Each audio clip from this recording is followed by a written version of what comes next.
You're supposed to do stuff like this. Good afternoon,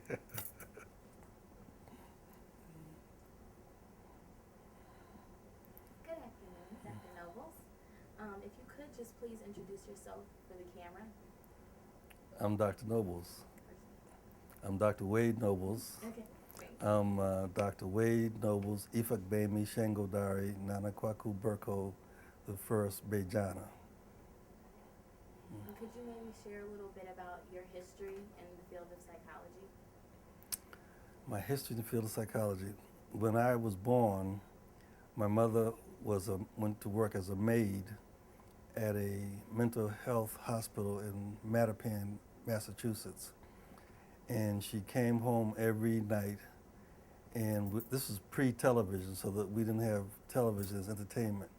So she would tell me and my brother, particularly, stories about mental people with mental, particularly the crazy white doctors, and how the black people who were uh, in that hospital weren't really crazy, and they didn't understand it. So all my life I grew up, and I think I was born, or as the Yoruba say, I came from heaven to be a psychologist.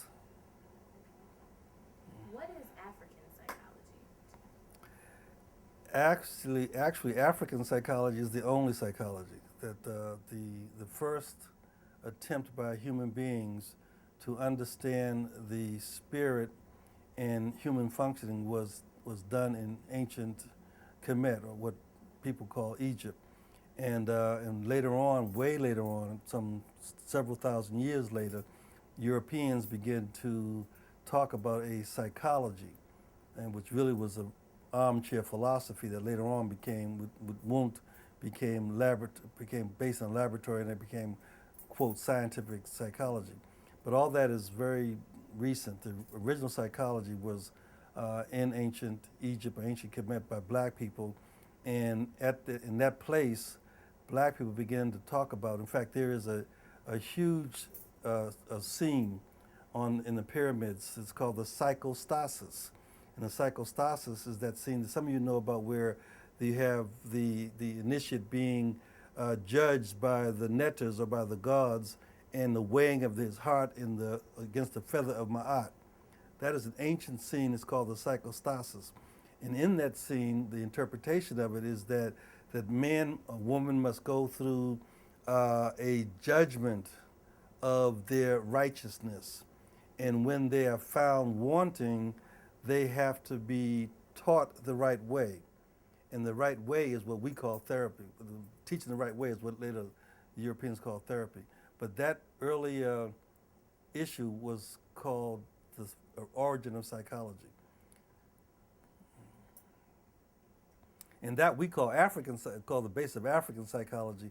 But in my own work, I have made the argument that scene was the saku, and the saku is really the word that was bastardized by the Greeks to become the psyche, and the psyche originally was the study of the spirit, or psychology was the study of the spirit, but it really was saku, which was the illumination of the spirit. And in illuminating the human spirit, one was able to understand the transitions and the transformations of humanity. What would you say are the main tenets of African psychology? Yeah, I would not really say there are tenets as much as there's a fundamental um, core concept, and that fundamental core concept is spirit. And in fact, it is really an assessment of the meaning of being human, and in that deep thought, or the philosophical musing of our ancestors about what does it mean to be a human being. And the answer to that question, being polite, the answer, because it's not really an answer, but the response to that question is that to be human is to be spirit. And being spirit, then the psychology, or the discipline, in quotes, the discipline that is dedicated to understanding this human that is spirit, is what we call psychology, or African psychology. Now that spirit really has to do with the recognition that to be human is to recognize the humanity of other human beings, and in recognizing their humanity, respond to them in humane ways. But what gives you license to do that recognition in response is the understanding that we are spirits, we are actually divine spirits having a human experience. That our humanity is just the container of my spirit. So you see me as a male or a human being, but what you're seeing is just the car I drive. You're seeing the container of my spirit. What is real is my spirit. And that spirit is a knowing and knowable spirit. And so part of what we are now talking about as psychology is knowing what our spirit knows. Being able to talk to our spirit, being able to understand where that vibrating, radiating energy that we call spirit becomes chaotic. Because the vibrating, radiating spirit, in fact, there's a trifold vibrating, radiating spirit, which makes me human. I'm human, I'm a divine spirit in the yet to be born realm, which is pure spirit. I'm a divine spirit in the living realm, which is the physicality you see now, and I'm a divine spirit in the afterlife. That's a trifold, radiating, vibrating spirit that is in accord with the spirit, the divinity of the universe. When I get disconnected or shattered, then I see chaotic rhythm. And that chaotic rhythm is best what we call insanity. Would you say that in studying African psychology, there are different systems? Well, there are different African wisdom traditions that speak to what we're now seeing as African psychology. So depending upon your interest, you may study the Akan wisdom tradition, and the language you will use is Twi primarily. But what you'll see is that the language of the Akan have concepts and constructs that are just like that in the Yoruba, and just like that in the Mandi, and just like that in the Kikongo. So for me, what I'm trying to do now in my recent work is look at the fact that there is a cultural linguistic family, and that cultural linguistic family is called the Bantu Congo. And within that Bantu Congo are the Yoruba, are the Zulu, are the Akan, are the Fulani, etc. So rather than speak to the, like I'm initiating the Yoruba spiritual tradition, but rather speak specific as the Yoruba representing the wisdom tradition that best captures our psychology, I want to look at the Bantu Congo because that's, to me, looks like an overarching commonality. And it's just linguistic differences in terms of whether I'm speaking Yoruba or whether I'm speaking Fulani or whether I'm speaking Kikongo. So they're not discipline. There's not divisions or disciplines. There are language traditions that speak to that, and some of that has to do with across time, because you can go to the Kemetic system, which now you're talking about 3,000-4,000 BC, and the structures with the Kemites did was they had a very elaborate explication of the human spirit, of the Ka, the Ba, the Kaba, all those aspects of the spirit. Then you can move up to Bantu, which is now 4,000 years later, and the Bantu are talking about the spirit being a relationship to the Ngolo. So if I may think that I'm talking about the Ngolo, and I'm really talking about the spiritual system in the Kemet, but they're both speaking to the same thing. And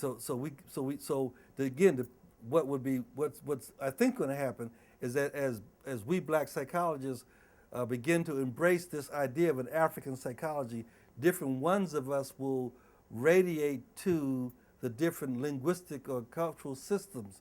And as we unpack those different systems, again, the Akan, the Yoruba, the Fulani, the Dogon, etc. As we unpack those, we'll be better able to see that there really is one common understanding of the psychology of this thing called African psychology.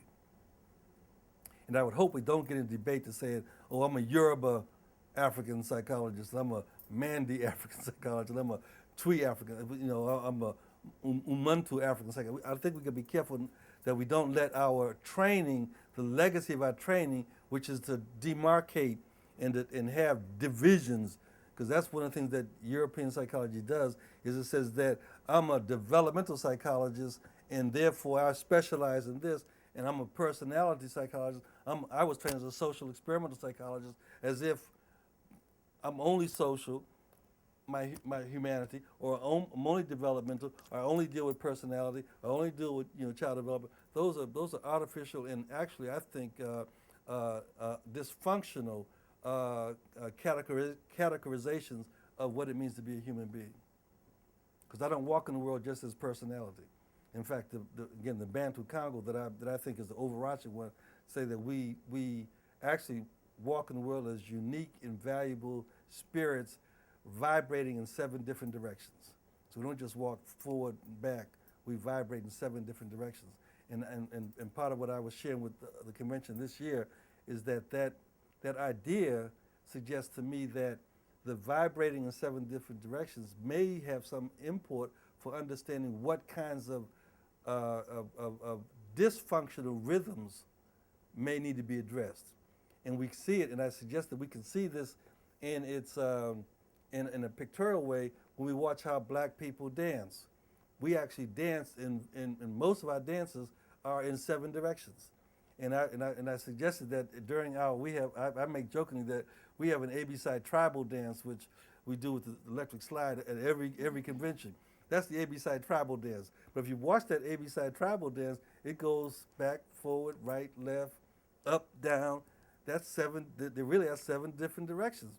And that may be the thing that is the healing of us, because you hear everybody in A-B-side say, I come to A-B-side after I've been beat up all year long and confused all year long, and I sort of get when my family get well. We may not realize that the tribal dance of moving in 7 different directions, vibrating in 7 different directions, is the medicine of the balm that makes us well, at least strong enough to go back out and deal with our graduate program, to go back out and deal with our clinical supervisor, to go back and deal with the crises that are in our communities. But we haven't looked at ourselves as this African conceptualization of what it means to be a human being.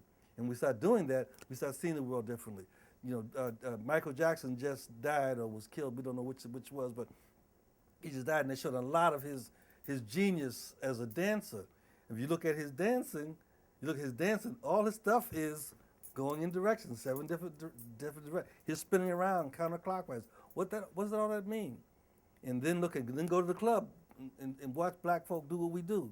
Or watch the African drummers and see how their beats really give us the impression that feels like, well, I'm backing up, or I'm doing all these dance. These things are the important things for us to look at, because it makes sense once you understand the African meaning of what it means to be a human being.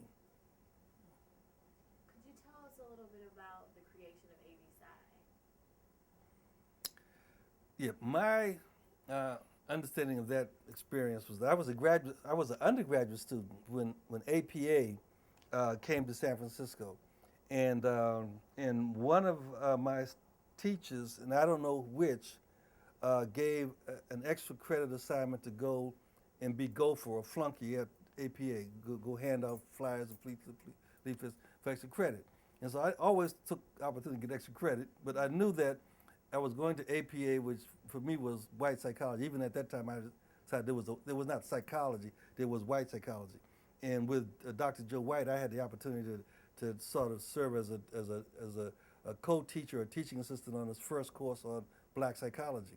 That we were just trying it. But anyway, I went to APA with the intentionality of going in, making sure that my teacher sees me, so I get credit for being present, and then leave out and go home, because it was they weren't going to. Once they saw me, they wouldn't be following me all around. And as I was leaving out to go home, I saw 3 black psychologists standing near the restaurant, or it might have been the bar. I'm not sure which, and they were talking about this APA and how it was not relevant to black people, and that resonated with me. These first of all, I only knew 2 black psychologists in my life in terms of the faculty at San Francisco State, and that was Joe White and Gerald West. And but these brothers turned out to be Bob Williams and a couple other folk were just talking, and they were talking about this irrelevance of ABSI and of APA and the disrespect they were feeling as psychologists. And someone made the recommendation that we go in someone's room and talk about how to create, in my memory, a black caucus of APA. And I know I voiced at that time that we don't need a black caucus of a white organization, and because of the we're in this radical '60s time, and I suggested that some of us, not just me, suggested that we should secede and just break away from APA and start our own organization, and that was picked up very quickly without a lot of resistance at all in the body of folk, and it was probably 10 to 20 folk coming in and out of this little like room like this room right here, talking about black psychology, and that emerged as that. And so I tell, at least in some of my writings, that I was an undergraduate student in a senior year, and so I became based upon the circumstance of possibly destiny or being in a certain place at a certain time. I became a founding father, and I put baby father of A beside because to me I was just a baby. At least I see young people who are, juniors and seniors in college. They're really babies in terms of the world, and so then things just blossom, and as it turns out, I went away from San Francisco State to Stanford University for my doctoral work, and at that point I was really blessed to have Stanford do its affirmative action, or not just as trying to get black folk on it. So they had hired two young black psychologists in the department. One his name was Cedric X, who's now called Syed Khatib, and the other was D. Philip McGee. And Cedric X and D. Philip McGee became my faculty, even though they were like maybe 6 or 7 years older than me. So we really became more colleagues than students. But they were the ones who could sign your program, so they were my faculty. And D. Philip McGee, who was dealt with biology and psychology, and Said was really interested in issues of consciousness. But D. Philip McGee had a good friend who he went to school with, whose name was something else, but he became Naim Akbar. And Naim Akbar and D. Philip McGee and Said and myself, we formed a collaboration and a commitment to work together that we called SAS, like SASSY. And this SAS was a study for the advancement of African sciences or something like that. And so we began to write together and think together as a graduate student. So then I had my first publication, which was in the first Reginald Jones book on black psychology. My first publication was based upon us four collaborating, deliberating, and we began to write together and think together. And that original relationship shaped all the work I've done in African psychology. And to this day, D. Philip McGee has transitioned, but to this day, Said and Naim and I, we're just brothers. We're brothers of blood and spirit.